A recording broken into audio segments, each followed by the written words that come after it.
Good morning dear students. तो अपन जो है इलेक्ट्रोस्टैटिक्स फिजिक्स वाला 12th क्लास वाला चैप्टर पढ़ रहे थे, गाउस के नियम और अनुप्रयोग। तो उस चैप्टर में अपन ने गाउस का नियम पढ़ लिया, सारे अनुप्रयोग पढ़ लिए। अब जो 2-3 टॉपिक हैं जो बाद में सिलेबस चेंज होने के बाद जुड़े थे, वो इस क्लास के अंदर अपन कवर करेंगे। जैसे कि अपना ये हो गया, अभी अपन टॉपिक लेंगे आवेशित चालक की सतह पर विद्युत बल एवं विद्युत दाब।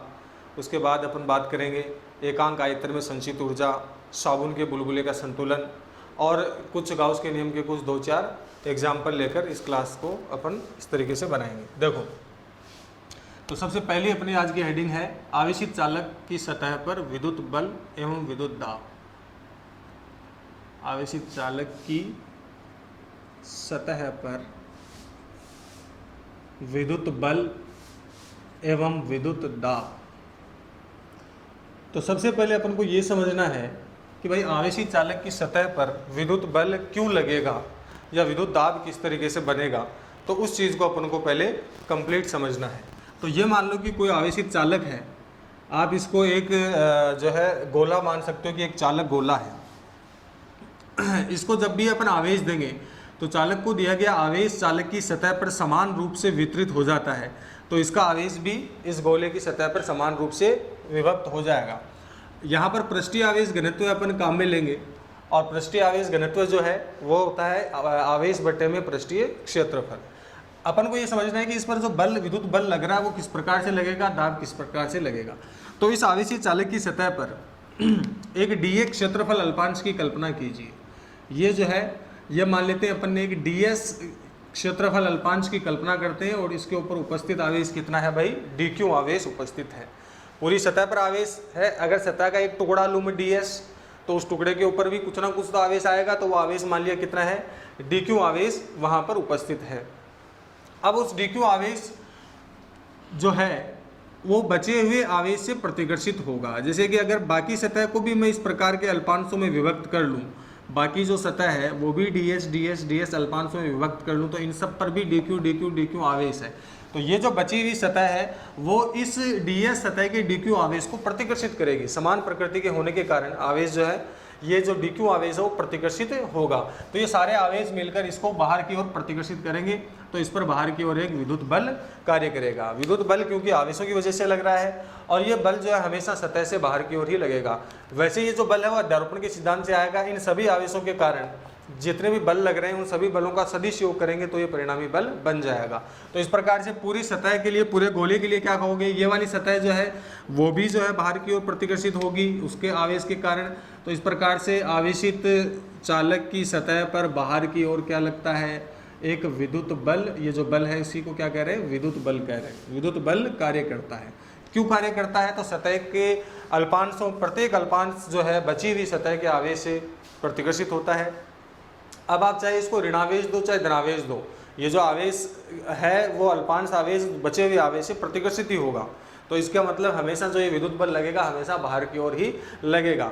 और प्रति एकांक क्षेत्रफल पर लगने वाले बल को विद्युत दाब कहते हैं। तो यहाँ से अगर आपके पास बल आ जाता है तो दाब भी अपने आप जो है उसका सूत्र प्राप्त हो जाएगा।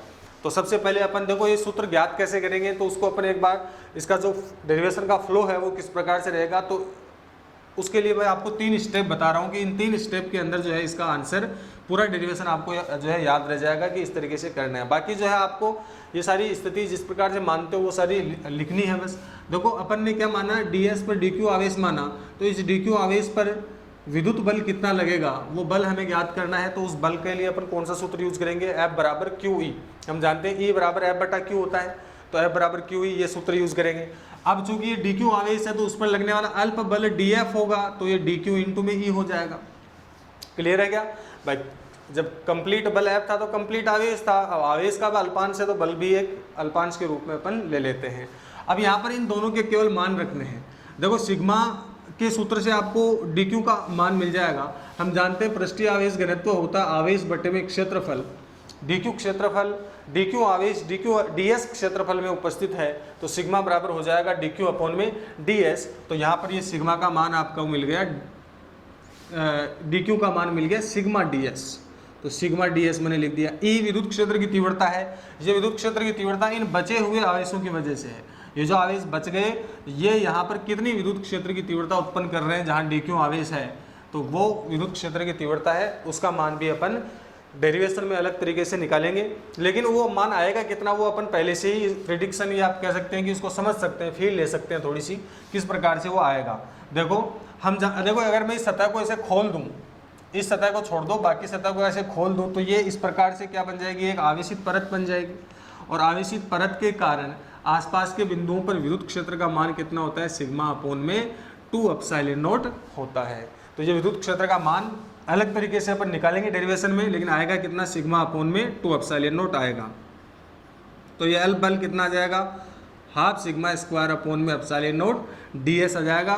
समाकलन करेंगे दोनों तरफ तो ये कुल बल का मान मिल जाएगा, और बल बटे में क्षेत्रफल करेंगे तो आपको विद्युत दाब का मान मिल जाएगा। तो इस प्रकार से ये डेरिवेशन का फ्लो इस प्रकार से चलने वाला है। अब इसको देखो बोर्ड के एग्जाम में आपको किस तरीके से लिखना है, उस प्रॉपर वे में अपन इसको लिख कर सोल्व करते हैं। देखो तो सबसे पहले अपन एक चालक ले रहे हैं, ये आवेशित चालक है, और इस चालक को अपन ने मान लो कि धनात्मक आवेश दिया है, और यहाँ पर यह आवेश इस पर समान रूप से वितरित हो गया। तो इसका पृष्ठीय आवेश घनत्व कितना होगा, सबसे पहले ये बताओ। इसका पृष्ठीय आवेश घनत्व है सिग्मा बराबर दिया गया आवेश मान लेते हैं, क्यों आवेश दिया, और इसका क्षेत्रफल जो भी होगा वो क्षेत्रफल आ जाएगा। अगर ये गोला है तो 4πr² हो जाएगा, अन्य कोई है तो उसका क्षेत्रफल आ जाएगा। दूसरी बात, इसकी सतह के ऊपर एक अल्पांश ले लेते हैं, ठीक है, यहाँ से लेकर के यहाँ तक ये इतना सा एक AB अल्पांश ले लेते हैं, ठीक है। सतह पर अपन ने एक अल्पांश लिया AB, इस AB सतह के अल्पांश का क्षेत्रफल अपन ds मान लेते हैं, और इस पर उपस्थित आवेश अपन dq मान लेते हैं। अब इस dq आवेश AB सतह के dq आवेश पर ये जो बची हुई सतह है वो आवेश उसको प्रतिकर्षित करेगा, और वही प्रतिकर्षण बल अपन को निकालना है, वही विद्युत बल है। तो ये जो बची हुई सतह है इसका भी एक नाम दे देते हैं, इस बची हुई सतह का ACB नाम दे देते हैं। ACB सतह हो गई ये बची हुई सतह, और AB सतह जो है अपन ने चूज की है उस सतह का नाम है। अब देखो AB सतह आवेशित है, विद्युत क्षेत्र उत्पन्न करेगी, ACB सतह आवेशित है, वो भी विद्युत क्षेत्र उत्पन्न करेगी। कहने का मतलब ये दोनों सतह विद्युत क्षेत्र उत्पन्न करेगी, उनको अपन मान लेते हैं। माना AB सतह के कारण विद्युत क्षेत्र, तो इस विद्युत क्षेत्र को अपन कितना मान लेते हैं, E1 मान लेते हैं। और बची हुई सतह ACB, वह ACB सतह के कारण विद्युत क्षेत्र कितना मान लेते हैं, E2 मान लेते हैं। E1 और E2 दोनों विद्युत क्षेत्र किस किस के हैं भाई, AB सतह और ACB सतह के हैं। अब मुझे बताओ कि जो कोई भी आवेशित सतह है उसके कारण विद्युत क्षेत्र की तीव्रता सतह के आसपास के बिंदुओं पर एक समान रहती है, वो दूरी पर निर्भर नहीं करती। इसका मतलब AB सतह कि अगर मैं पास में कोई बाहर की तरफ एक बिंदु P मानूं, ये देखो ये सारा अरेंजमेंट अपन क्यों कर रहे हैं, विद्युत क्षेत्र की तीव्रता का वो सूत्र ज्ञात करने के लिए कर रहे हैं, समझ गए ना आप। AB सतह पर के एकदम नजदीक बाहर की ओर एक बिंदु P मान लिया, और एक नीचे की तरफ गोले के अंदर जो है बिंदु Q मान लिया। कहने का मतलब अपन P और Q दो बिंदु मान लेते हैं, एक AB सतह के एकदम समीप है दोनों ही, एक बाहर की तरफ है एक अंदर की तरफ है। अब मुझे एक बात बताओ कि AB जो आवेशित सतह है उसके सानिध्य में या उसके क्षेत्र में ये P बिंदु आता है, और ACB सतह के क्षेत्र में भी ये P बिंदु आता है। इसका मतलब P बिंदु पर AB सतह का विद्युत क्षेत्र E1 भी होगा, और P बिंदु पर ACB सतह का विद्युत क्षेत्र E2 भी होगा। दोनों विद्युत क्षेत्र वहां पर रहेंगे। तो उन दोनों विद्युत क्षेत्र की दिशा क्या होगी वो अपन चित्र में बनाकर बता देते हैं। हम जानते हैं कि धनात्मक आवेशित परत के कारण विद्युत क्षेत्र की तीव्रता की दिशा अभिलंबवत बाहर की ओर होती है। यहाँ पर अगर परीक्षण धनावेश रखेंगे तो वो इस प्रकार से गति करता हुआ दूर जाएगा। तो E1 की दिशा ये हो जाएगी जो कि AB सतह की वजह से, ACB सतह की वजह से जो E2 है उसकी दिशा भी बाहर की ओर इस तरीके से हो जाएगी। बोलो क्लियर है क्या बात। E1 और E2 दोनों जो है वो बाहर की ओर हो जाएंगे P बिंदु पर। अब हम बात करते हैं E1 और E2 की Q बिंदु पर क्या उनकी परिस्थिति रहेगी। तो Q बिंदु के ऊपर AB सतह जो है वो इधर है, ऊपर है, Q बिंदु नीचे है। तो यहाँ पर जो E1 की दिशा है वो इस प्रकार से अभिलंबवत बाहर की ओर होगी, और जो ACB सतह है उसके लिए भी ये जो दिशा होगी E2 वो इस प्रकार से रहेगी। कैसे रहेगी कि यहाँ पर अगर एक परीक्षण आवेश रखोगे आप तो वो परीक्षण आवेश गति करता हुआ ऊपर की ओर ही जाएगा। देखो इस सतह की वजह से परीक्षण धनावेश ऊपर की ओर ही जाएगा, तो E2 की दिशा E1 के विपरीत होगी। तो ये चित्र में अपन को दिख रहा है, अपन इसको इस तरीके से लिख सकते हैं कि चित्रानुसार बिंदु P पर परिणामी विद्युत क्षेत्र, बिंदु P पर परिणामी विद्युत क्षेत्र, तो इसको अपन EP बोल देते हैं। E1 और E2 समान दिशा में है क्या भाई, तो E1 प्लस E2 हो जाएगा। इसी प्रकार से बिंदु Q पर परिणामी विद्युत क्षेत्र कितना लिखूं, परिणामी विद्युत क्षेत्र, तो बिंदु Q पर E1 और E2 विपरीत दिशा में है, तो ये EQ बराबर आ जाएगा E1 माइनस E2। लेकिन हम जानते हैं, हम क्या जानते हैं भाई, कि कोई भी आवेशित चालक है उसके अंदर के प्रत्येक बिंदु पर विद्युत क्षेत्र की तीव्रता शून्य होती है। ये गाउस के नियम के अनुप्रयोग में अपन ने ये निष्कर्ष ज्ञात किया था। ठीक है, वैसे याद रखना है कि कोई भी चालक हो उसके अंदर के प्रत्येक बिंदु पर विद्युत क्षेत्र की तीव्रता शून्य होती है। ये Q बिंदु जो है, ये Q बिंदु चालक के अंदर का बिंदु है, तो यहाँ Q बिंदु पर विद्युत क्षेत्र की तीव्रता कितनी होगी, शून्य होगी। परंतु EQ का मान कितना होना चाहिए, 0 होना चाहिए, क्योंकि ये चालक के अंदर का बिंदु है। चालक के अंदर का बिंदु जो है उसके प्रत्येक बिंदु पर तीव्रता शून्य होती है। तो इसलिए EQ बराबर अगर मैं 0 करूँगा तो इसका मतलब ये निकलेगा कि E1 माइनस E2 बराबर 0 होगा। और जब E1 माइनस E2 बराबर 0 होगा तो E1 बराबर E2 हो जाएगा। इन दोनों को अपन कितना मान लेते हैं, E मान लेते हैं। ठीक है, E1 और E2 दोनों ही क्या है, E है। अब इसका मतलब कि P बिंदु की तीव्रता अगर मैं लिखूं दोबारा से तो E प्लस E कितना हो जाएगा, 2E हो जाएगा। इसलिए EP का मान जो है वो हो जाएगा E plus E equals to 2E। परंतु यहाँ भी हम जानते हैं कि P बिंदु जो है वो कहाँ का बिंदु है भाई, P बिंदु चालक की सतह का बिंदु है। और चालक की सतह के ऊपर विद्युत क्षेत्र की तीव्रता जब हमने गाउस के नियम से ज्ञात की तो सिग्मा अपोन में एप्सिलॉन नॉट प्राप्त होती है। तो जो ये मान है वो कितना हो जाएगा, EP का मान है वो कितना हो जाएगा, सिग्मा अपोन में एप्सिलॉन नॉट। अगर मैं इसको ये मान करूंगा तो ये 2E बराबर सिग्मा अपोन में एप्सिलॉन नॉट और E बराबर सिग्मा अपोन में 2 एप्सिलॉन नॉट हो जाएगा। ये विद्युत क्षेत्र की तीव्रता यहाँ पर ज्ञात करने के लिए हमने ये वैकल्पिक अरेंजमेंट किए हैं। P और Q बिंदु मानकर E1 E2 विद्युत क्षेत्र की तीव्रताएं मानकर ये अपन ने सोल्व कर लिया। अब देखो अपने पास विद्युत क्षेत्र की तीव्रता आ गई। अब अपन क्या करेंगे, इस DQ आवेश पर इस E विद्युत क्षेत्र की तीव्रता के कारण लगने वाले बल को ज्ञात करेंगे। वो बल अल्प होगा। तो देखो किस प्रकार से लिखेंगे, मैं ऐसे लिखूंगा, AB सतह के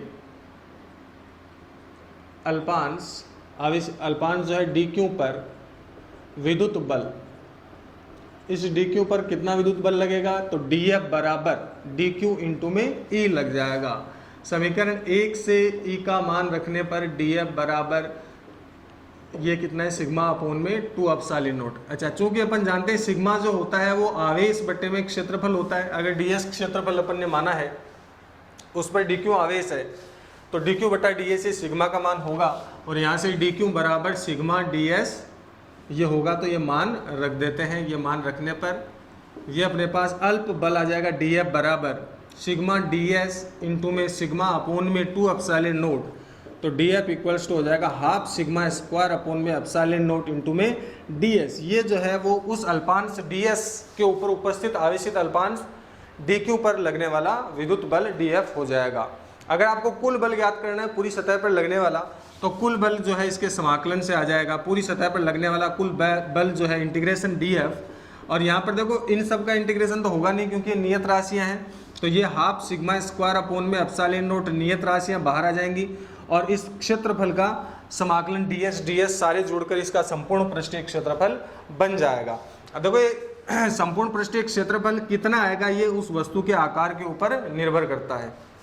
अगर वस्तु आपने गोला लिया है तो 4πr², वस्तु आपने कोई घन घनाभ जिस प्रकार की कोई भी बंद आकृति है 3D आकृति होगी तो उसके लिए वैसा ही वहाँ पर सूत्र उसका आ जाएगा। तो यह आ जाएगा। अब अगर आपको विद्युत, ये तो हो गया विद्युत बल, अगर आपको विद्युत दाब लिखना है, क्योंकि अपन को विद्युत दाब भी तो ज्ञात करना है यहाँ पर, तो विद्युत दाब जो हो जाएगा P इलेक्ट्रिकल बराबर विद्युत बल जो लग रहा है उसमें उस क्षेत्रफल का भाग दे देंगे। हम जानते हैं दाब बराबर बल बटा क्षेत्रफल होता है। तो इसमें जब ये इंटीग्रेशन DS जो एरिया है वो इधर नीचे आ जाएगा, भाग लग जाएगा, तो कितना बचेगा, केवल यही बचेगा। कहने का मतलब ये P बराबर जब F अपोन में इंटीग्रेशन DS या एरिया का भाग दोगे तो हाफ सिग्मा स्क्वायर अपोन में एप्सिलॉन नॉट, ये इतना ही बचेगा। यही विद्युत बल का व्यंजक है। बोलो बात क्लियर है क्या, पूरा डेरिवेशन क्लियर है? ठीक है। तो जिस प्रकार से मैंने आपको स्टेप्स बताई थी कि पहले अपन विद्युत क्षेत्र ज्ञात करेंगे, एक सिग्मा का के फॉर्मूले से dq ज्ञात करेंगे और फिर जो सूत्र रहता है F बराबर dq इंटू में, उसमें मान रख कर ये विद्युत बल और विद्युत दाब के व्यंजक प्राप्त हो जाते हैं।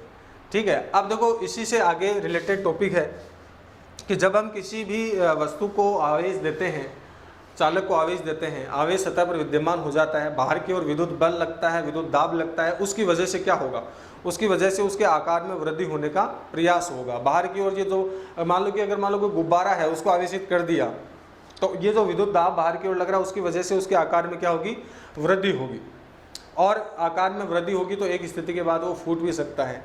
लेकिन ये भी ध्यान रखना है कि चाहे उसको आप गुब्बारे को धनावेश की बजाय अगर ऋणावेश देंगे तब भी आकार में वृद्धि ही होगी। तो वहाँ पर जब आकार में वृद्धि हो रही है, उस वृद्धि को अगर हम ना होने दें, या यूँ कहें कि ये जो विद्युत बल और जो दाब लग रहे हैं इनके विरुद्ध अगर हम कार्य करें और उसके आकार में वृद्धि ना होने दें, तो यहाँ पर इनके विरुद्ध किया गया कार्य जो है वो विद्युत ऊर्जा के रूप में संचित हो जाएगा। और वो विद्युत ऊर्जा जो है वो अपन को अगले डेरिवेशन में अपन को ज्ञात करनी है, लेकिन एकांक आयतन के संदर्भ में ज्ञात करनी है। मतलब अपना अगला टॉपिक जो है, अगली हेडिंग जो है वो है विद्युत क्षेत्र के एकांक आयतन में संचित विद्युत ऊर्जा का व्यंजक। ठीक है, एग्जाम में ऊर्जा से संबंधित एक डेरिवेशन पूछ लेते हैं किसी भी प्रकार से, क्योंकि ऊर्जा जो है हर एक चैप्टर में कहीं ना कहीं जरूर आती है। इस हेडिंग को खत्म कर देते हैं। देखो अगली हेडिंग है एकांक आयतन में संचित विद्युत ऊर्जा। एकांक आयतन में संचित विद्युत ऊर्जा, ये अपनी अगली हेडिंग है। देखो मान लो कि ये एक कोई गोला मान लेते हैं, चालक गोला है जिसकी त्रिज्या है कैपिटल R, और इस चालक गोले को हमने आवेश दे दिया। आवेश देने से इसके ऊपर क्या लगने लग गया भाई, विद्युत दाब लगने लग गया। तो वो विद्युत दाब का सूत्र क्या होता है, आवेशित चालक की सतह पर विद्युत दाब कितना लग रहा है भाई, विद्युत दाब का सूत्र अभी अपन ने पिछले डेरिवेशन में ज्ञात किया, हाफ सिग्मा स्क्वायर अपॉन में एप्सिलॉन नॉट। ये विद्युत दाब जो है वो लग रहा है। अगर आपको बल निकलते हो कार्य, जब ऊर्जा ज्ञात करेंगे तो ऊर्जा का फॉर्मूला कार्य से ही ज्ञात किया जाता है, क्योंकि कार्य और ऊर्जा एक दूसरे से रिलेटेड क्वांटिटीज़ हैं। ठीक है, ऊर्जा से ही कार्य किया जाता है और कार्य करने से ऊर्जा खर्च होती है। तो जहाँ भी आपको ऊर्जा निकालनी हो, आपको कहाँ से निकालनी होती है, कार्य से निकालनी होती है। तो हम ये जो विद्युत दाब या जो विद्युत बल है उसके विरुद्ध किया गया कार्य ज्ञात करेंगे। तो कहने का मतलब हमें विद्युत बल का फॉर्मूला लिखना पड़ेगा। तो चालक की सतह पर कुल विद्युत बल कितना लग रहा है भाई, चालक की सतह पर कुल विद्युत बल, तो वो विद्युत बल अगर मैं लिखूं तो F बराबर P इंटू में एरिया लिख दूं क्या, ये हो जाएगा P का मान, और एरिया जो है इसका गोले का 4πr² हो जाएगा। तो ये उस विद्युत बल का मान हो गया जो इस चालक की सतह पर बाहर की ओर लग रहा है। इस प्रकार से ये विद्युत बल जो है बाहर की ओर ऐसे लग रहा है। अब इस बल के विरुद्ध अगर मैं कार्य की गणना करना चाहूँ, मान लो इस बल के विरुद्ध मैं इसको डेल्टा R त्रिज्या को संपीड़ित कर देता हूँ। ठीक है, इस प्रकार से हम इसकी त्रिज्या को क्या कर देते हैं, संपीड़ित कर देते हैं, छोटा कर देते हैं। डेल्टा R से इस त्रिज्या को क्या कर देते हैं, छोटा कर देते हैं। तो हमने क्या किया, इसको संपीड़ित कर दिया। संपीड़ित करने से क्या इसके आयतन में कमी होगी क्या, तो यहाँ पर हम इसको संपीड़ित करने के लिए कितना बाहर से बल लगाएंगे, जितना ये विद्युत बल लग रहा है। तो इस विद्युत बल के विरुद्ध किए गए कार्य की हम गणना करेंगे। तो आयतन में यहाँ कमी होगी, जब इसको संपीड़ित करेंगे चारों तरफ से संपीड़ित होगा। तो कहने का मतलब इस बल के विरुद्ध डेल्टा R संपीड़न में, डेल्टा R संपीड़न में किया गया कार्य, तो ये कार्य मैं dW लिख देता हूँ, F डेल्टा R, ये इस तरीके से लिखेंगे इसको अपन। तो F का मैं फॉर्मूला लिख देता हूँ, हाफ सिग्मा स्क्वायर अपॉन में एप्सिलॉन नॉट 4πr², और ये डेल्टा R यहाँ पर लिख दिया। ये जो टर्म है ना 4πr² डेल्टा R, ये यहाँ पर आयतन में कमी को व्यक्त करेगी। देखो बाहर वाला गोला है उसकी त्रिज्या कितनी है, R है, अंदर वाले गोले की त्रिज्या कितनी है, ये जो त्रिज्या है वो बची कितनी भाई, R माइनस डेल्टा R। तो बाहर वाले गोले के आयतन में से अंदर वाले गोले का आयतन घटाओगे तो आपको जो मान हो कितना मिलेगा, 4πr² डेल्टा R। इसमें कुछ टर्म्स को नेग्लेक्ट करना पड़ेगा। डेल्टा R एक अल्प मान अगर है तो उसकी उच्चतम घातों को हम नगण्य मानकर जब करेंगे तो ये आपको उसमें डेरिवेशन में निष्कर्ष मिलेगा, जो यहाँ करना उचित नहीं है। तो कहने का मतलब यहाँ पर अपन सीधा लिख सकते हैं कि यहाँ पर 4πr² डेल्टा R जो है उसको dV लिख देते हैं, आयतन में कमी। जब हमने इसको संपीड़ित किया तो आयतन में कितनी कमी हुई, इतनी कमी हो गई, तो ये dv हो जाएगा। तो एक्चुअल में ये अपने पास फॉर्मूला बनेगा कार्य का dw बराबर हाफ सिग्मा स्क्वायर अपॉन में एप्सिलॉन नॉट इंटू में dv। ये इस तरीके से इसको अपन ने dv लिख दिया। अब अगर मैं उस dv को इधर भाग दूं तो dw बट्टा dv ये इस तरीके से हो जाएगा। dw बट्टा dv जो है वो क्या है, ये एकांक आयतन को संपीड़ित करने में किया गया कार्य है। ठीक है, उस विद्युत बल के विरुद्ध एकांक आयतन को संपीड़ित करने में किया गया कार्य है और यही कार्य ऊर्जा के रूप में संचित होता है। यही कार्य ऊर्जा के रूप में संचित होता है। इसलिए क्या लिखेंगे, एकांक आयतन की संचित ऊर्जा U बट्टे में V जो है वो यही कार्य होगा। और इसका फॉर्मूला क्या बन गया भाई, हाफ सिग्मा स्क्वायर अपॉन में एप्सिलॉन नॉट बन गया। बोलो क्लियर है क्या, ये एकांक आयतन में संचित ऊर्जा जो कि विद्युत दाब के व्यंजक के बराबर ही है। और हम एक चीज़ और यहाँ पर फॉर्मूला का चेंजमेंट कर सकते हैं। हम जानते हैं कि सतह पर विद्युत क्षेत्र की तीव्रता सिग्मा अपॉन में एप्सिलॉन नॉट होती है, तो सिग्मा बराबर एप्सिलॉन नॉट ई जो है मान रख सकते हैं। अगर ये मान मैं यहाँ पर रखूँगा, ठीक है, तो ये मान अगर मैं यहाँ पर रखूँगा तो कितना आएगा, ये हाफ सिग्मा स्क्वायर मतलब epsilon not square E square upon में 2 एप्सिलॉन नॉट। तो एप्सिलॉन नॉट एक कैंसिल हो जाएगा, ये मान कितना बनेगा, half epsilon not E square मान बनेगा। मतलब half epsilon not E square भी लिख सकते हैं हाफ सिग्मा स्क्वायर अपॉन में एप्सिलॉन नॉट की जगह। ये दोनों ही मान आपको ध्यान रखने हैं। कई बार आपको ये मान वहाँ देखने को मिलेगा, कई बार ये मान आपको देखने को मिलेगा। तो ये इस प्रकार से आवेशित चालक के पर लगने वाले विद्युत बल को अपन ने ज्ञात किया, विद्युत दाब को ज्ञात किया और उसके एकांक आयतन में संचित ऊर्जा का फॉर्मूला ज्ञात अपन ने कर लिया। ठीक है, अब अपन अगला टॉपिक लेते हैं जो कि जो है आवेशित साबुन के बुलबुले का संतुलन है। अब देखो सेकंड चैप्टर का लास्ट टॉपिक है, वह है साबुन के बुलबुले का संतुलन, आवेशित साबुन के बुलबुले का संतुलन। तो जब भी कोई साबुन का बुलबुला होता है तो वो किस प्रकार से संतुलित रहता है, इसके बारे में पूरा जो कॉन्सेप्ट है वो 11वीं क्लास में आपने पढ़ा होगा कि भाई साबुन के बुलबुले में क्या होता है। एक बार मैं हेडिंग लिख देता हूँ, आवेशित साबुन के बुलबुले का संतुलन।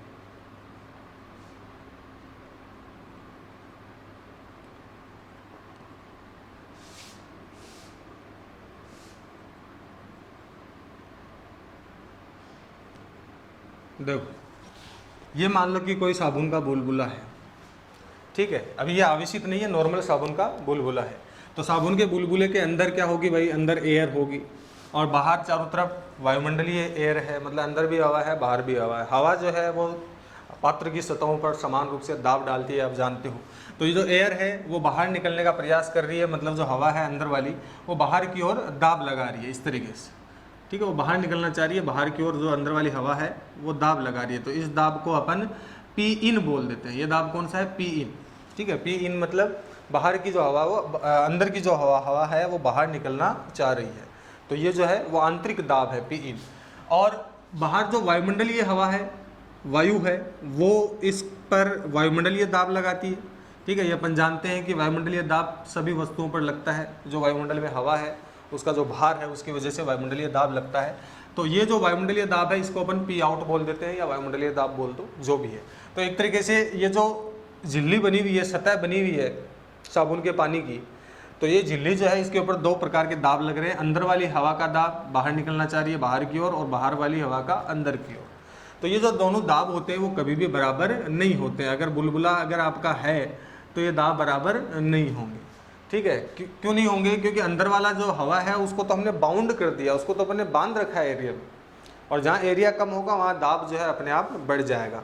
तो अंदर वाली जो हवा का दाब है, पी इन का मान पी आउट से ज़्यादा होता है, और जितना ज़्यादा होता है P in minus P out करेंगे तो वो ज़्यादा जो दाब है उसका मान मिल जाएगा, और उसी को अपन क्या बोलते हैं, दाब आधिक्य बोलते हैं। एक्सिस प्रेशर जो है दाब आधिक्य उसको अपन कहते हैं। पी ई एक्स इस प्रकार से अपन इसको लिख देंगे शॉर्ट में, P E x, P axis दाब आधिक्य। तो ये दाब आधिक्य क्या होता है, किस तरीके से परिभाषित करोगे आप इसको, कि साबुन के बुलबुले के अंदर की वायु का दाब बाहर की वायु के वायुमंडलीय दाब से अधिक होता है, और उसी अधिक दाब को दाब आधिक्य कहते हैं। अब 11वीं क्लास में अपन ने देखो इस बारे में कंप्लीट डेरिवेशन किया था। ये जो दाब अधिक्य आता है साबुन के बुलबुले का, वो कितना आता है भाई 40 अपॉन में आर आता है। ये दाब अधिक्य कितना आता है 40 अपॉन में आर आता है, जहाँ पर टी यहाँ का पृष्ठ तनाव है, सतह का पृष्ठ तनाव, आर जो है वो साबुन के बुलबुले की त्रिज्या है, 4 जो है क्वांटिटी है। तो 40 अपॉन में आर इस दाब अधिक्य जो है वो इस रिलेशन से संतुलित होता है। या यूँ कहे कि इस दाब अधिक्य को संतुलित कौन करता है, फिर भी ये फूटता क्यों नहीं है भाई, बाहर की तरफ ज़्यादा दाब लग रहा है फिर भी फूट नहीं रहा है, तो इसको कौन नहीं फूटने दे रहा है, पृष्ठ तनाव इसको फूटने नहीं दे रहा है। मतलब साबुन का बुलबुला पृष्ठ तनाव की वजह से वो बुलबुला रहता है। अगर ये पृष्ठ तनाव नहीं होगा तो ये दाब अधिक्य की वजह से वो पृष्ठ फट जाएगा, मतलब बाहर की हवा और अंदर की हवा एक हो जाएगी, और एक हो जाएगी तो पी इन और पी आउट एक हो जाएगा, बराबर हो जाएंगे, तो दाब अधिक्य 0 हो जाएगा, बुलबुला भी खत्म हो जाएगा। ठीक है, तो इस तरीके से ये बुलबुला रहता है। अब यहाँ पर हम क्या करेंगे, बुलबुला अपने पास है, दाब अधिक्य उस पर लग रहा है पहले से ही, क्योंकि बुलबुला है तो ये पूरी कहानी जो है उसके साथ में रहती है। अपन इसको आवेशित तो और कर देते हैं ऊपर से। ठीक है, साबुन का एक बुलबुला है, ये मान लेते हैं, साबुन के बुलबुले की त्रिज्या r है, पृष्ठ तनाव जो है वो कितना है t है, और इस पृष्ठ तनाव t है, तो यहाँ पर दाब अधिक्य कितना होगा वो अपन जानते हैं कि दाब अधिक्य p एक्सिस जो होगा वो 40 अपॉन में r होगा। ये सामान्य अवस्था में होता है। अब हम इसको आवेशित कर देते हैं। ठीक है, साबुन के बुलबुले को आवेशित करने पर सारी आपको लैंग्वेज के अंदर जो है सही तरीके से लिखना होता है। तो दाब अधिक्य लग रहा है, आवेशित कर दिया। आवेशित करने से क्या होगा, वही होगा जो सभी चालक वस्तुओं के साथ होता है। आवेशित करने पर बाहर की ओर एक विद्युत बल और विद्युत दाब कार्य करने लग जाता है। तो आवेशित करने पर विद्युत दाब उत्पन्न हो जाएगा, और वो विद्युत दाब कितना होगा वो अपन जानते हैं। इसको पी इलेक्ट्रिकल बोल देते हैं, पी ई बोल देते हैं, अलग अलग पता चल जाएगा। तो ये जो होता है वो हाफ सिग्मा स्क्वायर अपॉन में एप्सिलॉन नॉट होता है, ये अभी अपन ने ज्ञात किया, या half epsilon not E square होता है। ठीक है, तो ये जो है वो दाब विद्युत दाब है, और ये जो है दाब अधिक्य है। ये दोनों ही बाहर की ओर लग रहे हैं। ठीक है, ये दोनों ही बाहर की ओर काम कर रहे हैं। पहले जो ये दाब अधिक्य था वो बाहर की ओर लग रहा था, अब जो ये विद्युत दाब है वो भी बाहर की ओर लग रहा है। तो इन दोनों की डायरेक्शन क्या होगी भाई, सेम हो गई। मतलब पी ई भी बाहर की ओर लग रहा है और पी एक्सिस भी बाहर की ओर लग रहा है, इसलिए दोनों जुड़ जाएंगे। अब ये दोनों जुड़ तो गए लेकिन साबुन के बुलबुले का क्या होगा, क्या ये बुलबुला फूट जाएगा या नहीं फूटेगा। तो वापस से ये बात किस पे डिपेंड करती है, उसके पृष्ठ तनाव के ऊपर डिपेंड करती है कि साबुन का बुलबुला फूटेगा या नहीं फूटेगा। अगर पृष्ठ तनाव ज़्यादा है इन दोनों के मिलने के बाद भी, ये दोनों दुश्मन मिल जाते हैं, दोनों ही साबुन के बुलबुले को फोड़ना चाहते हैं, लेकिन पृष्ठ तनाव अगर है ज़्यादा तो ये साबुन का बुलबुला नहीं फूटेगा। तो कहने का मतलब इन दोनों को मिलकर कौन संतुलित करता है, दाब अधिक्य ही संतुलित करता है। मतलब 40 अपॉन में आर के रिलेशन से ही वो सेटिस्फाई होगा। तो क्या बन जाएगी, एक नई कंडीशन क्या बन जाएगी कि अभी भी अगर नहीं फूट रहा है बुलबुला, तो इसका मतलब दाब अधिक्य और विद्युत दाब दोनों मिलकर किसके द्वारा संतुलित हो रहे हैं भाई, पृष्ठ तनाव द्वारा संतुलित हो रहे हैं। ठीक है, आपको बीच बीच में लैंग्वेज जो बोल रहा हूँ वो लिखनी होती है। तो पी ई और पी एक्सिस दोनों मिलकर पृष्ठ तनाव से संतुलित होते हैं, तो इक्वल्स टू 40 अपॉन में आर हो गया। तो यहाँ से पी एक्सिस अगर निकालें दाब अधिक्य, अब कितना बचा, वैसे दाब अधिक्य घट गया हो, ठीक है, एक्चुअल में देखें तो दाब अधिक्य कम हो गया। तो 40 अपॉन में आर, जो पहले दाब अधिक्य था उसमें से पी इलेक्ट्रिकल माइनस हो जाएगा। ठीक है, मैथमेटिकल चीज़ को भी आप जो है इस तरीके से समझा सकते हो। अब 40 अपॉन में आर से अगर पी इलेक्ट्रिकल माइनस हो गया तो पी इलेक्ट्रिकल का फॉर्मूला लिख देते हैं, हाफ सिग्मा स्क्वायर अपॉन में एप्सिलॉन नॉट। अब क्या होगा कि हम इसको आवेशित करते रहते हैं। अगर साबुन के बुलबुले को आवेश दिया जाए लगातार, सिग्मा का मान बढ़ता जाएगा, विद्युत दाब बढ़ता जाएगा, ये टर्म इसमें से घटती जाएगी घटती जाएगी घटती जाएगी। एक लेवल ऐसा आएगा कि ये दोनों के मान क्या हो जाएंगे, बराबर हो जाएंगे, और जब घटाएंगे तो दाब अधिक्य कितना हो जाएगा, 0 हो जाएगा। उस स्थिति में गुब्बारा फूट जाएगा, मतलब जो आपका बुलबुला है वो फूट जाएगा। तो वो जो लास्ट की जो अवस्था है जब फूटने वाला होता है, उस समय उसको हमने मैक्सिमम आवेशित किया है। यहाँ हमारे डेरिवेशन करने का उद्देश्य ही होता है कि साबुन के बुलबुले को अधिकतम कितना आवेश दिया जा सकता है, उसके लिए पृष्ठ तनाव की वैल्यू क्या होगी, उसके लिए त्रिज्या की वैल्यू क्या होगी। तो इन सब चीज़ों की मान निकालने के लिए अपन ये डेरिवेशन से सूत्र निकालेंगे। तो कहने का मतलब संतुलन की अवस्था में जो लास्ट की कंडीशन है, उसके लिए मैं कह सकता हूँ कि संतुलन की अवस्था में दाब अधिक्य कितना हो जाएगा, 0 हो जाएगा। जब बुलबुला फूट जाएगा तो अंदर बाहर की वायु एक होगी, कोई दाब अधिक्य नहीं बचेगा। तो ये बन जाएगा 40 अपॉन में R minus sigma square upon में एप्सिलॉन नॉट इक्वल्स टू में 0। इस तरीके से बन जाएगा। दाब अधिक्य कितना हो गया, 0 हो गया। अब देखो भाई यहाँ से किसकी वैल्यू निकालनी है, जिसकी निकालनी है उसकी निकाल लो, जो आपसे पूछा गया है। अगर आपसे पूछ लिया जाए सिग्मा की वैल्यू, तो सिग्मा स्क्वायर हो जाएगा 4t एप्सिलॉन नॉट अपॉन में r। सिग्मा जो हो जाएगा वो अंडर रूट में आ जाएगा। आपसे अगर आवेश पूछे तो हम सिग्मा जो होता है वो क्यू बट्टे में ए होता है, तो क्यू बराबर सिग्मा ए आ जाएगा। तो जो भी ये 4t अपॉन में एप्सिलॉन नॉट r है उसको एरिया से मल्टीप्लाई कर देंगे। एरिया अगर ये गोला है तो 4πr स्क्वायर हो जाएगा। इसको मैं अंडर रूट के अंदर लेकर दोनों को बाहर मतलब जैसा भी अंडर रूट के अंदर लेंगे तो 16 हो जाएगा। जिस भी फॉर्मेट में आपको रखना है वो आगे की चीज़ है। आपसे पूछ लिया जाए कि पृष्ठ तनाव का मान क्या होगा, तो यहाँ से ही पृष्ठ तनाव निकाल सकते हो। T equals to sigma square r upon में 4 एप्सिलॉन नॉट, ये पृष्ठ तनाव का मान हो जाएगा। आपसे पूछ ले त्रिज्या का मान कितना होगा, तो 4t एप्सिलॉन नॉट अपॉन में सिग्मा स्क्वायर, ये त्रिज्या का मान हो जाएगा। तो विभिन्न फॉर्मूले जो है वो आपको आ जाते हैं और उसके लिए जो मास्टर इक्वेशन बनती है आपकी वो ये वाली बनती है। ठीक है, तो साबुन के बुलबुले से संबंधित कोई प्रश्न हो, पृष्ठ तनाव कितना होगा, त्रिज्या कितनी होगी, सिग्मा कितना होगा, आवेश क्यों कितना होगा, तो वो सारे मान इन सूत्रों से अपन निकाल सकते हैं। तो ये अपना जो है सेकेंड चैप्टर का लास्ट टॉपिक था। अब देखो अपन कुछ एक एग्जाम्पल जो है ले लेते हैं अपन अभी 2-4 सेकेंड चैप्टर के, जो आपके आंकिक प्रश्न दे रखे हैं बुक के अंदर।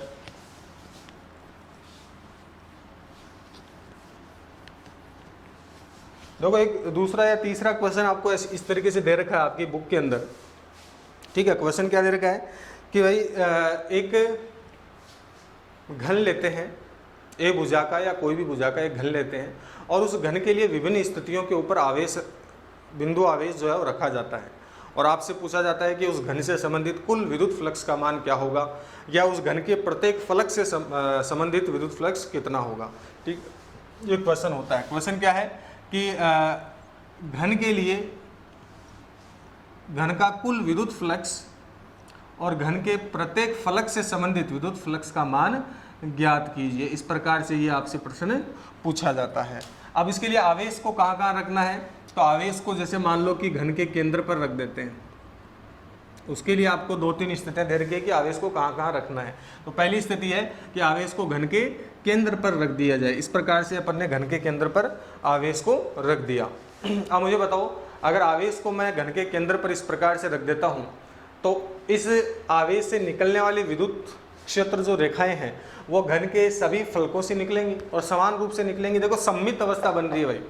ठीक है, आपको ये जो क्वेश्चन है वो गाउस के नियम से हल होगा और गाउस का नियम तब लगता है जब सममित अवस्था होगा, मतलब आवेश इस प्रकार से स्थित हो कि जो उसका जो बंद पृष्ठ अपन लेते हैं वो सममित तरीके से विद्युत क्षेत्र रेखाओं को पार करता हो। तो इस प्रकार से यहाँ से विद्युत बल रेखाएं जो है इस प्रकार से चारों तरफ बाहर निकलेंगी, सममित अवस्था है। तो घन के केंद्र पर आवेश रखा है तो घन को क्या मान लेते हैं भाई, घन को ही गाउसीय पृष्ठ मान लेते हैं और उसके अंदर ये आवेश जो परिबद्ध है तो गाउस का नियम लग जाएगा। तो सीधा गाउस के नियम से घन का कुल फ्लक्स, घन का कुल विद्युत फ्लक्स कितना हो जाएगा, तो वो हो जाएगा अपना फाई जो है वो क्यू अपॉन में एप्सिलॉन नॉट। गाउस का नियम कहता है कि भाई किसी भी बंद पृष्ठ में परिबद्ध आवेश अगर क्यू है तो क्यू बटे एप्सिलॉन नॉट वहाँ से विद्युत फ्लक्स निकलेगा अगर ये निर्वात में रखा हुआ है तो ये जो है आपका कुल आवेश का मान हो गया। प्रत्येक फलक से कितना फ्लक्स निकल रहा है, प्रत्येक फलक से गुजरने वाला फ्लक्स, गुजरने वाला विद्युत फ्लक्स, ये भी आपको साथ में पूछा है।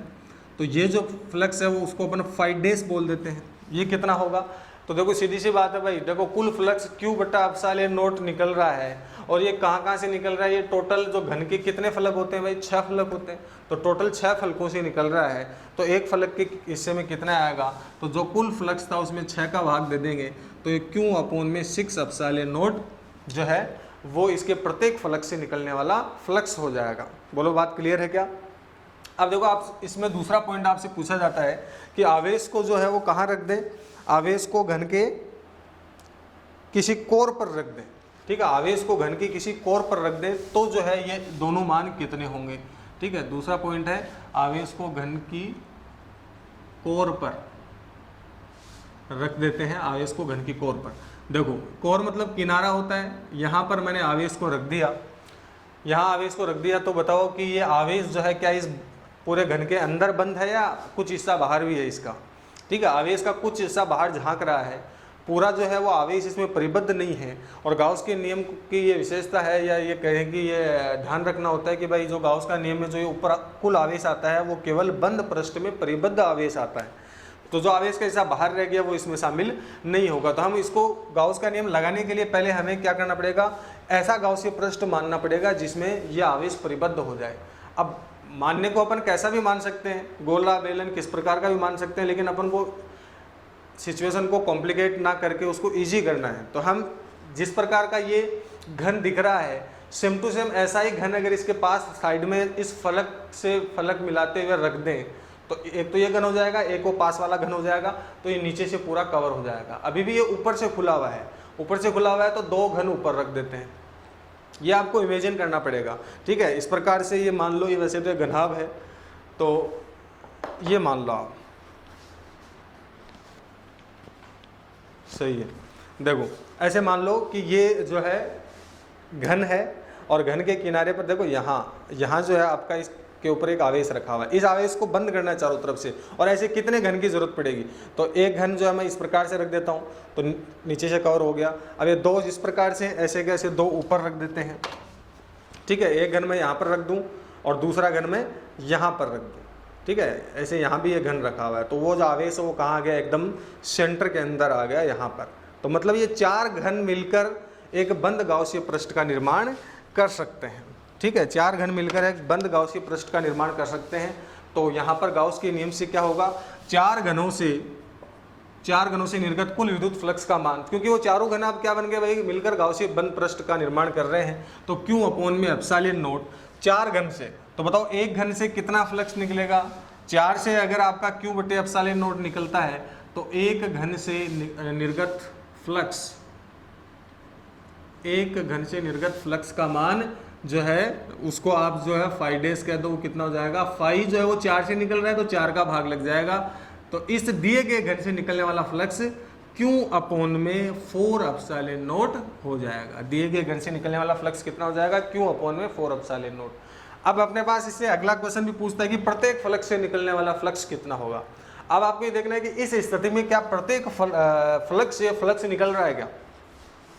विद्युत क्षेत्र रेखाएं जो होती हैं वो आप जानते हो कि किस प्रकार से आवेश के चारों तरफ इस प्रकार से 3D के अंदर निकलती है। ठीक है, आवेश के चारों तरफ 3D के अंदर निकलती है। तो यहाँ पर जो ये पृष्ठ दिख रहा है, ये वाला और ये पीछे वाला, मतलब ये जो कोर, जिस कोर का निर्माण कर रहे हैं ना दो फलक, उन फलक से निकलने वाला फ्लक्स क्या होगा, शून्य होगा, क्योंकि वहाँ से विद्युत क्षेत्र रेखाएं समांतर निकल जाएंगी। बाकी से जो है वो लंबवत या किसी कोण पर जाएंगी, लेकिन दो फलक से निकलने वाली विद्युत फ्लक्स क्षेत्र रेखाएं समांतर हो जाएंगी। तो यहाँ पर एक्चुअल में टोटल 6 से फ्लक्स नहीं निकल रहा है, 6 फलकों से फ्लक्स नहीं निकल रहा है। कितने से निकल रहा है, एक्चुअल में 4 से ही निकल रहा है। तो प्रत्येक फलक का फ्लक्स निकालने के लिए मैं जो कुल फ्लक्स है उसके अंदर किसका भाग दूंगा भाई, 4 का भाग दूंगा। 6 में से 2 से फ्लक्स नहीं निकल रहा तो 4 का भाग दूंगा।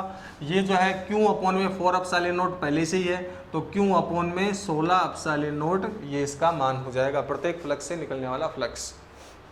एक बिंदु इसके अंदर और दे रखा है, इसके अंदर कह रखा है तीसरा बिंदु, वो कह रहा है कि घन के एक तल के अंदर रखना है। तीसरा बिंदु क्या है कि भाई घन के तल के ऊपर अपन को आवेश रखना है, घन के तल पर। अगर आप घन के तल पर आवेश को रखते हो, तल मतलब जैसे कि मान लो ये ऊपर वाला तल है, यहाँ पर अगर मैं आवेश को रख दूं, सतह फलक जो होता है वही तल है, तो यहाँ पर अगर आवेश रख दूं तो क्या आवेश परिबद्ध है क्या, पहले अपन को ये देखना है, नहीं है। गाउस का नियम लगाना है तो आप ये देखो कि भाई किस प्रकार का अपन बंद परिपृष्ठ मान सकते हैं। अब यहाँ पर इसको बंद करने के लिए कितने घनों की जरूरत पड़ेगी, एक घन ये नीचे ऐसा कैसा, एक घन में एक ऊपर और मान लूँ। ठीक है, इस प्रकार से ये घन है, यहाँ ऊपर यहाँ आवेश रखा हुआ है यहाँ पर, तो इसके ऊपर मैं इस प्रकार से अगर दूसरा घन रख दूँ तो क्या वो आवेश इन दोनों के बीच में आ गया। तो इस प्रकार से इसको बंद पृष्ठ में बनाने के लिए आपको इसके ऊपर एक और काल्पनिक जो है घन की कल्पना करनी पड़ेगी। इस प्रकार से इसके ऊपर एक घन की कल्पना करनी पड़ेगी, तो वो दो घन मिलकर एक बंद गाउसीय पृष्ठ का निर्माण करेंगे। उन दो घनों से निकलने वाला कुल फ्लक्स का मान क्यू अपॉन में एप्सिलॉन नोट हो जाएगा। तो एक घन से निकलने वाला फ्लक्स कितना हो जाएगा भाई, आधा आधा हो जाएगा। तो दिए गए घन से निकलने वाला फ्लक्स इस स्थिति में क्यू बाई 2 एप्सिलॉन नोट होगा। अब अपन को ये देखना है कि प्रत्येक फ्लक्स से कितना फ्लक्स निकलेगा। वही चीज़ है यहाँ पर, देखो जिस फलक पर रखा हुआ है उसका फ्लक्स कितना हो जाएगा, शून्य हो जाएगा। यहाँ ऊपर जितनी बल रेखाएं निकल रही हैं उतनी नीचे निकल रही हैं। ठीक है। तो कहने का मतलब ये कितने में डिवाइड होगा, 5 पार्ट में ही डिवाइड होगा। ठीक है, एक फलक से निकलने वाला फ्लक्स 0 होगा, तो कुल फ्लक्स को 5 पार्ट में डिवाइड कर देते हैं। तो प्रत्येक फलक से गुजरने वाला फ्लक्स क्यू डबल एस जो है वो कुल फ्लक्स का कितना डिवाइड हो जाएगा, 5 से डिवाइड हो जाएगा। तो 5 से इसको डिवाइड करेंगे तो 5 2 10 हो जाते हैं। तो क्यू अपॉन में 10 एप्सिलॉन नॉट, ये इस स्थिति का प्रत्येक फलक का निर्गत फ्लक्स का मान हो जाएगा। ठीक है, तो इस तरीके से और भी कई गाउस के नियम के और भी एक एग्जाम्पल ले सकते हैं। जैसे कि एक एग्जाम्पल और ले लेते हैं, इसी टाइप का एक एग्जाम्पल ले लेते हैं, क्योंकि गाउस का नियम क्या है, हर जगह उपयोगी है, तो उससे संबंधित कई प्रकार के प्रश्न बनते हैं। जैसे मैं आपको कह दूं कि एक वर्ग है, ठीक है, एक वर्ग है और वर्ग की भुजा जो है वो कितनी है, वर्ग की भुजा जो है ए मान लेते हैं वो कितनी है, 10 सेंटीमीटर, और वर्ग के तल से 5 सेंटीमीटर ऊपर, वर्ग के तल के केंद्र से 5 सेंटीमीटर ऊपर एक क्यों आवेश रखा हुआ है 10 माइक्रोकूलाम का। ठीक है, आवेश कितना रखा हुआ है, 10 माइक्रोकूलाम का रखा हुआ है। और आपसे क्वेश्चन पूछता है कि इस वर्ग के जो पृष्ठ है वर्गाकार, इससे निर्गत फ्लक्स का मान ज्ञात करो। ठीक है, ये बुक का ही आपका क्वेश्चन है। तो इसको भी अपन गाउस के नियम से सोल्व कर सकते हैं। कैसे करेंगे, अप्रोच आपकी वही है। सबसे पहले अपन इसको एक बंद गाउसीय पृष्ठ के अंदर लेने का प्रयास करते हैं, और बंद गाउसीय पृष्ठ कोशिश करेंगे कि इसको एक फलक मानते हुए अपन करें। तो हम अगर इस वर्ग को एक घन का फलक मान लें, तो बाकी जो घन के जो क्या बोलते हैं फलक जो है वो बन जाएंगे, और इस प्रकार से आपका एक कंप्लीट घन का निर्माण हो जाएगा। ठीक है, ये जो घन बना है उस घन के केंद्र के ऊपर जो है ये 5, क्यों देखो टोटल जो हाइट है वो 10 सेंटीमीटर है, तो 5 सेंटीमीटर पर क्या आ जाएगा भाई, केंद्र आ जाएगा। तो एक्चुअल में ये डायग्राम जो है वो कैसा बनेगा, वो इस प्रकार का बनेगा।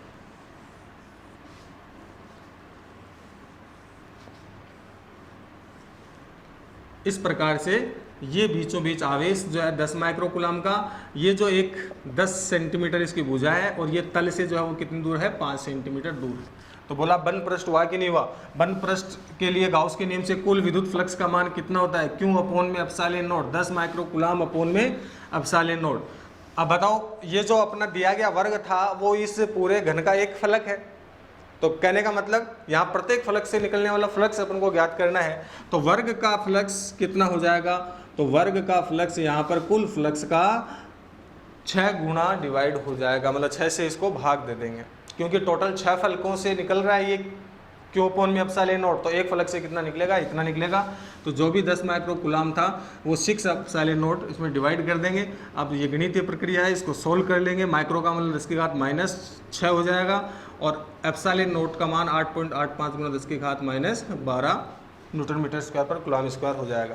तो जब इसको सॉल्व करेंगे तो ये फ्लक्स का जो भी विद्युत फ्लक्स का जो भी मान है वो अपने पास आ जाएगा। बोलो क्लियर है क्या बात। तो इस तरीके से गाउस के नियम के क्वेश्चन भी अपन ने कर लिए।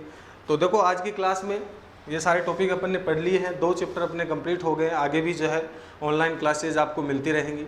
तो आप जो है BVN टीम से जुड़े रहें। BVN स्कूल के पेज और यूट्यूब जो चैनल है उसको सब्सक्राइब करके रखें, ताकि आपको जो भी क्लासें आएँ वो उनका आपको नोटिफिकेशन मिल जाए, और आप जो है ज़्यादा से ज़्यादा सभी लोगों को, अपने जो भी आसपास विद्यार्थी हैं, आपके दोस्त हैं, आपके भाई बंधु हैं जो कि अब जो है एग्ज़ाम आगे 12वीं में हो रहे हैं, तो उनको इन क्लासों का फ़ायदा इस लॉकडाउन के अंदर मिल सकता है।